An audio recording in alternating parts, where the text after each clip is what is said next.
Bismillahirrahmanirrahim. Assalamualaikum warahmatullahi wabarakatuh. Nama saya Fatih Muhammad Isa. Alhamdulillah, pada kesempatan kali ini saya dapat menjelaskan perancangan saya sendiri, yaitu perancangan pusat wisata kuliner Melayu di Kota Tanjung Pinang dan pendekatan reinterpreting tradition. Pada tahap awal ini saya akan menjelaskan sedikit tentang perancangan saya. Deskripsinya yaitu objek merupakan kawasan wisata terpusat yang menyediakan hiburan kuliner khas Melayu, ditujukan untuk wisatawan baik lokal maupun mancanegara. Tujuan dari perancangan ini adalah untuk meningkatkan perekonomian kota dan perekonomian para penggiat UMKM setempat. Untuk pendekatan sendiri, saya mengambil pendekatan arsitektur regionalisme, yaitu reinterpreting tradition. Saya mengambil pendekatan ini dengan tujuan agar budaya masyarakat Melayu dan arsitekturnya dapat dikenal lebih luas, terutama untuk wisatawan mancanegara. Selanjutnya adalah data tapak. Peta lokasi, yaitu perancangan ini berada di Indonesia, Provinsi Kepulauan Riau, tepatnya di ibu kota provinsi sendiri, yaitu Kota Tanjung Pinang. Data kawasan, lokasi tapak berada di Jalan Gudang Minyak, Kelurahan Kamboja, Kecamatan Tanjung Pinang Barat. Dasar pertimbangan saya mengambil tapak di sini yaitu yang pertama merupakan area khusus para wisata tercantum dalam RT/RW Kota Tanjung Pinang tahun 2010 sampai 2030. Kedua, berada di pusat kota sehingga memudahkan wisatawan dalam mencari lokasi. Yang ketiga, berada di dekat perairan sehingga dapat memanfaatkan potensi alam dan biota laut sekitar. Dan keempat, lokasi tapak yang tidak memiliki elevasi memudahkan dalam perancangan. Selanjutnya adalah batasan tapak. Sisi utara terdapat laut, sisi timur terdapat restoran, sisi selatan terdapat jalan utama, dan sisi barat atau bakau terdapat bakau dan laut. Untuk sirkulasi hasil akses utama menuju tapak yaitu Jalan Gudang Minyak dan jalan arteri atau jalan provinsi yaitu Jalan Bakar Batu. Untuk view sekitarnya, di area utara terdapat laut dan terdapat bangunan, yaitu bangunan itu adalah bekas restoran. Dan selanjutnya pada sisi selatan terdapat bakau atau hutan. Selanjutnya, untuk kebijakan regulasi KDB atau koefisien dasar bangunan yaitu 60% sampai 75%. Untuk ruang terbuka hijau adalah 10% dari luas kawasan. Dan garis sempadan jalan itu untuk jalan kolektor minimal 15 meter dari as jalan. Untuk sidewalk itu minimal 3 meter dari jalan arteri. Dan garis sempadan bangunan setengah lebar Unija. Garis sempadan pandai itu diambil 100 meter atau 50 meter dari garis pasang tertinggi pada pantai. Dan besarannya juga bisa ditentukan oleh wali kota atau pemerintah setempat. Selanjutnya adalah tahap analisa. Yang pertama saya akan menjelaskan tentang analisa konteks sendiri. Analisa konteks ini menurut Skumi adalah metode paling awal dalam perancangan terkait. Tujuan dari analisa konteks ini adalah memudahkan dalam pemetaan analisa dan untuk mendapatkan hasil dari tapak itu sendiri yang dapat dirancang. Dan pada tahap awal saya akan menjelaskan tentang analisa konteks daylight. Tidak ada penghalang bagi sinar matahari yang datang dari timur, sebaliknya terdapat penghalang alami untuk sinar matahari yang datang dari barat. Untuk temperatur sendiri, temperatur tertinggi yaitu 31 derajat Celcius itu pada waktu siang hari, jam 1 sampai jam 3. Sedangkan untuk temperatur paling rendah itu rata-rata 23 derajat Celcius dan sering terjadi pada malam hari. Untuk angin sendiri, potensi angin yang datang dari utara berasal dari laut, sehingga baik untuk lokasi perancangan terbuka. Selanjutnya adalah topografi. Batas utara tapak berbatasan langsung dengan laut, memberi sedikit jarak di bagian tersebut agar tidak langsung terkena ombak. Dan selanjutnya adalah sensori, dengan memberi jarak pada area kebisingan tertinggi, sehingga dapat mengurangi polusi kebisingan. Dan selanjutnya adalah regulasi. Menurut Perda Tata Guna Lahan Pasal 30 ayat 1, daerah sempadan pantai atau danau atau sungai dapat dimanfaatkan sebagai kawasan wisata. Sehingga Garis sempadan pantai untuk kawasan wisata tidak berlaku dalam perancangan kawasan wisata. Dan pada selatan tapak terdapat bundaran yang memiliki sempadan jalan 15 meter dari as jalan. Selanjutnya adalah analisis fungsi. Analisis fungsi ini saya bagi 3. Yang pertama primer, sekunder, dan penunjang. Untuk primer sendiri, mewadahi masyarakat dan wisatawan dalam menikmati kuliner khas Melayu Kepulauan Riau. Untuk sekunder, rancangan ini dapat meningkatkan value atau nilai wisata pada kawasan wisata kuliner Melayu. Untuk penunjang, yaitu mendukung aktivitas dan kegiatan di pusat wisata kuliner Melayu. Dan ketiga ini saling berkaitan satu sama lain. Untuk analisis pengguna, terdapat 3 pengguna utama dalam perancangan ini. Yang pertama adalah wisatawan lokal dan mancanegara. Yang kedua adalah komunitas kuliner. Dan yang ketiga adalah pengelola pusat wisata kuliner, termasuk penggiat UMKM. Selanjutnya, untuk pembagian ruang per zona ini saya dapatkan setelah melakukan analisa terkait pengguna dan aktivitas. Saya mendapatkan 4 zona kategori zona. Yang pertama adalah zona kuliner umum, zona kuliner khusus, zona publik, dan zona penunjang. Untuk kategori bangunan sendiri, pada zona kuliner umum terdapat kios atau retail makanan, oleh-oleh, dan minuman. Yang kedua, zona kuliner khusus terdapat restoran dan kafe, co-working space. Yang ketiga, zona publik terdapat playground, plaza, dan manajemen office atau kantor manajemen. Yang keempat adalah penunjang. Zona penunjang itu ada parking area, entrance area, dan information area. Lanjut selanjutnya, untuk analisis ruang ini telah saya totalkan menurut kategori bangunan, dan untuk total luasnya sendiri yaitu 11.834,99 atau 11.864 meter persegi, atau dikonversi ke hektar menjadi 1,18 hektar area. Untuk luas tapak sendiri yang telah kita dapatkan di analisis konteks sebelumnya yaitu 19.570 meter persegi atau 1,96 hektar area. Untuk koefisien dasar bangunan ini saya dapatkan setelah menganalisa luas tapak sehingga mendapatkan 60% yaitu 11.742 meter persegi dibuatkan menjadi 11.800 atau dikonversikan ke hektar menjadi 1,18 hektar. Ya, untuk selanjutnya adalah analisis ruang. Yang pertama saya akan menjelaskan tentang block plan, detail, minuman dan makanan dan oleh-oleh. Untuk block plan, detail, minuman dan makanan itu sebelah kiri terdapat area duduk 14 meter persegi, ruang karyawan 6 meter persegi, ruang kasir 6 meter persegi, dapur 8 meter persegi, dan gudang 1,5 meter persegi. Dan untuk retail oleh-oleh terdapat ruang kasir, ruang stok, dan area duduk. Selanjutnya, plan restoran untuk lantai 1 berada di sebelah kiri dan untuk lantai 2 berada di sebelah kanan. Untuk yang sebelah kiri yaitu lantai 1, zona yang berwarna kuning adalah zona publik, yang biru adalah zona semi publik, dan yang hijau adalah zona privat. Yaitu zona publik yaitu lobi dan ruang makan outdoor. Untuk zona semi publik terdapat toilet dan ruang dapur. Dan zona privat terdapat ruang stok, ruang pendingin karyawan, ruang karyawan, dan ruang meeting. Untuk lantai 2 adalah terdapat lobi, ruang makan indoor, ruang makan outdoor, dan stage area. Untuk pewarnaan, zona tetap sama. Dan selanjutnya adalah block plan, cafe, dan coworking space. Untuk lantai 1 di sebelah kiri yaitu terdapat lobi, ruang dapur, ruang makan outdoor, toilet, ruang stok, pendingin, ruang karyawan, dan ruang meeting. Dan untuk lantai 2 yang berada di sebelah kanan terdapat lobi, ruang makan outdoor, ruang makan indoor, ruang wudhu, dan musola. Mohon maaf, ini di pojok ini adalah musola, terdapat kesalahan penulisan. Selanjutnya adalah block plan untuk plaza. Terdapat jogging track, musola, playground, dan galeri kuliner. Ada block plan plaza. Selanjutnya adalah block plan kantor manajemen lantai 1 dan 2.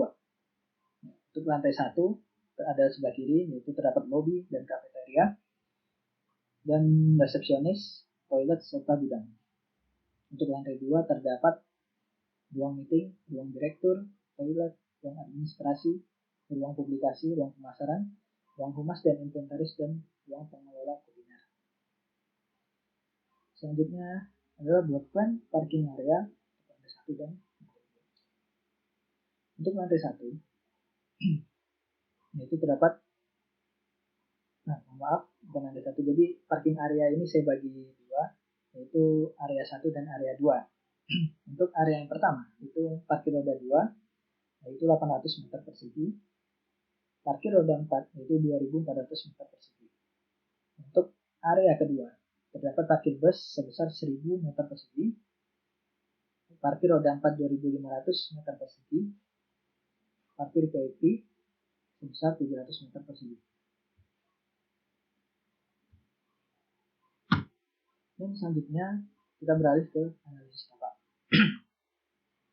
Analisis tapak saya mulai dari analisis tata massa, karena setelah saya mendapatkan analisa konteks sebelumnya, maka saya mulai dengan analisa tata massa. Analisis tapak ini memiliki 3 prinsip. Yang pertama adalah interpretasi, kombinasi, dan transformasi. Dan untuk tiap tahap memiliki prinsip yang berbeda-beda. Untuk tata massa sendiri, tatanan massa diadopsi dari pola pemukiman suku Melayu yang berbanjar mengikuti sungai, pantai, dan jalan, dan memiliki jarak tidak terlalu dekat antar bangunan. Bagian pusat atau biru merupakan gelanggang, memiliki filosofi sebagai tempat berkumpul para masyarakat Melayu. Kelebihannya memberi ruang terbuka hijau pada tiap bangunan, dan kekurangannya memakan luas lahan yang cukup banyak. Itu prinsip kombinasi yang terdapat pada analisis tata massa ini menggabungkan pola tata massa sentralis dengan pemikiran Melayu, sehingga kelebihannya dapat membedakan zona publik dan privat. Seperti ini. Biru ini adalah gelanggang, dan sisanya yang berwarna coklat ini adalah tatanan massanya. Untuk selanjutnya, analisis aksesibilitas. Analisis apa aksesibilitas? Untuk aksesibilitas, saya menggunakan prinsip tema transformasi. Penerapannya yaitu akses masuk pemukiman Melayu dapat berasal dari segala sisi. Diperlukan transformasi sehingga akses utama perancangan berada di selatan tapak. Kelebihannya yaitu meningkatkan keamanan di sekitar tapak rancangan, dan kekurangannya kemungkinan terjadi kemacetan jika banyak pengunjung yang berdatangan. Selanjutnya adalah analisis tapak sirkulasi. Prinsip tema yang saya pakai di sini yaitu reinterpretasi. Dengan penerapan sirkulasi menjadi patokan untuk bangunan dalam arsitektur Melayu. Untuk sirkulasi pejalan yang berwarna putih diberikan setiap tapak yang terdapat bangunan, sedangkan sirkulasi kendaraan atau yang hitam berada di sekitar area bangunan fungsi primer dan penunjang. Kelebihannya dapat memudahkan akses ke setiap bangunan. Untuk selanjutnya adalah ruang terbuka hijau. Saya juga digambar dengan arsiran berwarna hijau. Prinsip temanya saya menggunakan reinterpretasi, kombinasi, dan transformasi. Dengan penerapan, tatanan massa diadopsi dari pola pemukiman suku Melayu yang berbanjar mengikuti sungai, pantai, atau jalan, dan memiliki jarak tidak terlalu dekat dengan antar bangunan. Untuk kelebihannya ini memberi ruang terbuka hijau pada tiap bangunan, dan kekurangan ini memakan luas lahan yang cukup banyak.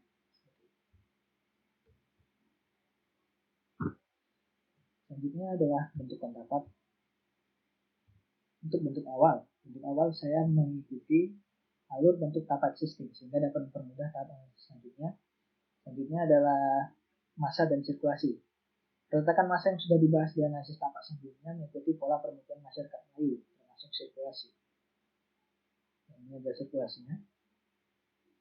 Untuk ruang hijau, untuk mengurangi temperatur cukup panas pada beberapa titik terdapat ruang-ruang hijau. Selain itu, ruang hijau dapat difungsikan sebagai kawasan komunal bagi pengunjung.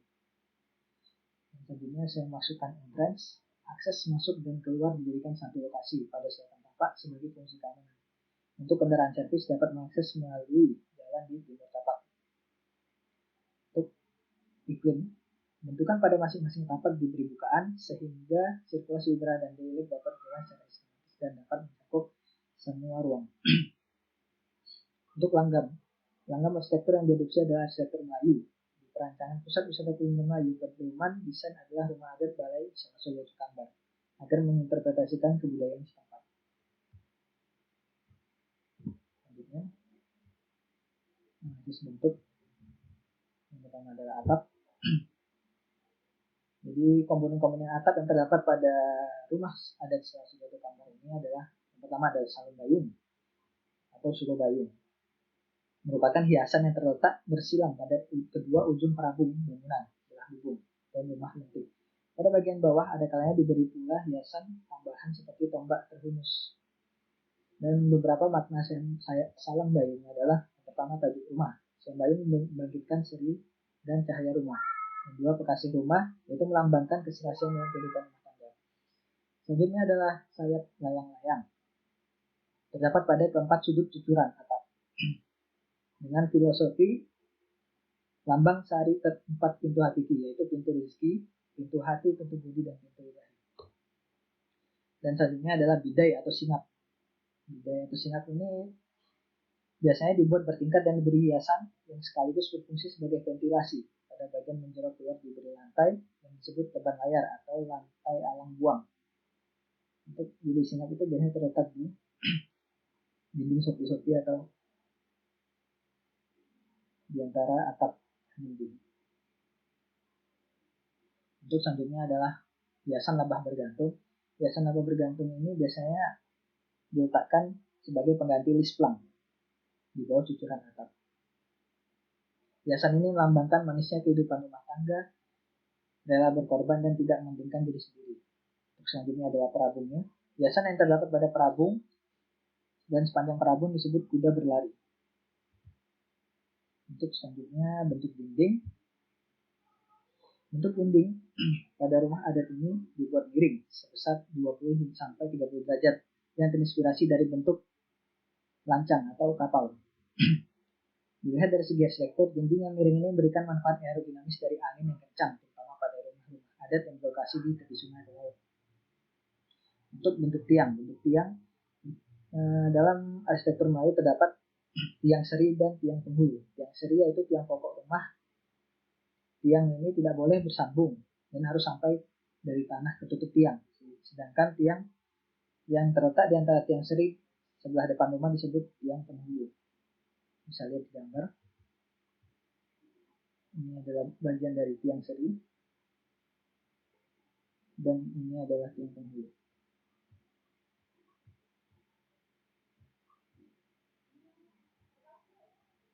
Selanjutnya lambang-lambang tiang. Lambang tiang pada tiang yaitu tiang tua.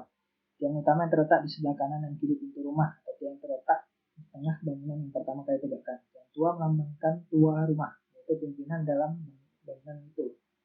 Dan selanjutnya adalah tiang seri. Tiang seri yang terletak di keempat sudut bangunan induk dan tidak boleh dari tanah terus ke atas.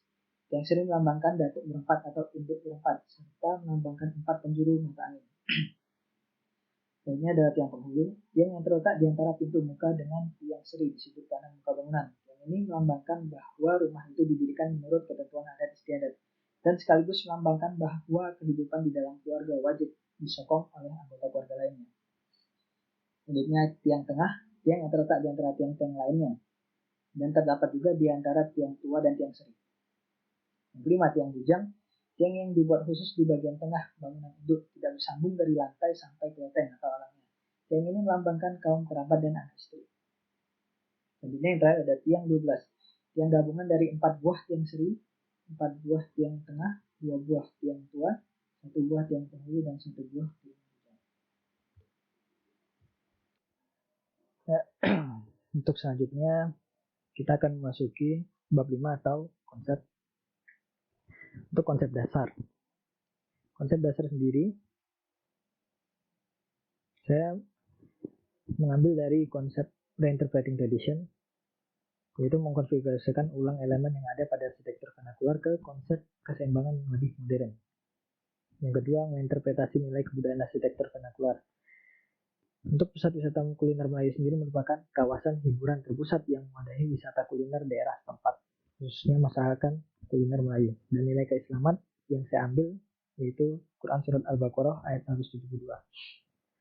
Dari ketiga hal ini, saya mendapatkan 3 prinsip dasar utama, yaitu reinterpretasi, yaitu penafsiran ulang suatu objek melalui makna atau prinsip yang dikaji sehingga menghasilkan suatu rancangan yang memiliki filosofi. Yang kedua adalah kombinasi, yaitu penggabungan atau titik temu dari sebuah perbedaan kesenjangan dimensi waktu dengan mengikuti setiap perkembangan itu sendiri. Dan yang ketiga adalah transformasi, yaitu pergerakan bentuk yang berkembang dengan memiliki kesenjangan dari bentuk sebelumnya. Dari ketiga prinsip dasar ini akan diterapkan kepada semua konsep, yaitu konsep tapak, bentuk, ruang, dan utilitas. Selanjutnya adalah konsep tapak. Yang pertama adalah area taman terbuka. Area taman terbuka menginterpretasikan nilai budaya atau gelanggang dari pola pemukiman Melayu sebagai area komunal bagi masyarakat. Dan yang kedua adalah dinding lis beton. Transformasi dari bentuk dinding rumah salah satu gambar dengan lis beton vertikal agar mengurangi suhu panas dapat ditambahkan dengan vegetasi. Dan terdapat roundabout memudahkan sirkulasi bagi kendaraan servis baik roda 4 maupun 2, parkir roda pengelola bagi roda 4 atau 2, parkir roda 2, area parkir roda 4, dan area parkir bus. Untuk selanjutnya, konsep bentuk. Konsep bentuk ini saya mengadopsi dari rumah balai adat salah satu gambar. Dengan filosofi balai adat sebagai tempat berkumpul para masyarakat Melayu atau zaman dahulu, rumah bagi para bangsawan, dan bentukannya ini memiliki filosofi sebagai tanduk hewan kerbau yang melambangkan bahwa kerbau adalah hewan yang banyak membantu penduduk dalam mata pencaharian dan pengakuan terhadap Tuhan Yang Maha Esa, bahwa manusia akan menghadap kembali dengan penuh penyerahan. Untuk bentukan-bentukannya yaitu pertama bentukan atap. Ini dinamakan atap kajang, yang memiliki filosofi hendaknya sikap hidup orang Melayu dapat pula menjadi naungan bagi keluarga dan masyarakat. Untuk penerapannya ini, penerapan atapnya ada di gambar. Untuk singai, selanjutnya adalah singap atau bidai. Bagian ini biasanya dibuat bertingkat dan diberi hiasan, dan biasanya letaknya lebih menjorok keluar. Biasanya disebut sebagai teban layar atau undan-undan. Selanjutnya adalah sembayung. Sembayung ini letaknya berada bersilangan pada kedua ujung perabung bangunan yang berada di muka bangunan. Selanjutnya adalah sayap layang-layang, yaitu memiliki filosofi kebebasan yang tahu batas dan tahu diri. Untuk selanjutnya bagian lisplangnya, yaitu lebah bergayut. Ya, hiasan ini memiliki filosofi yaitu manisnya kehidupan rumah tangga, rela berkorban dan tidak mementingkan diri sendiri. Selanjutnya untuk ornamentasi, saya memakai 3 ornamentasi di sini, yaitu ornamentasi lebah bergayut pada lisplang. Pada bagian pagar terdapat kelok paku dan bagian langit-langit terdapat siku kluwang. Untuk jendela ini dibuat setinggi orang dewasa. Penerapannya nanti dalam konsep bangunan juga sama, dibuat setinggi orang dewasa, melambangkan bahwa pemilik bangunan adalah orang baik-baik dan patut dan tahu adat dan tradisi. Untuk selanjutnya adalah konsep ruang. Konsep ruang pada tapak dibagi 3, dapat zona publik yang meliputi parking area dan entrance area. Selanjutnya adalah zona semi publik, meliputi musola, plaza, retail area, manajemen center, dan NFP center. Dan untuk zona privatnya yaitu meliputi gazebo, playground, culinary gallery, restoran, cafe, dan coworking.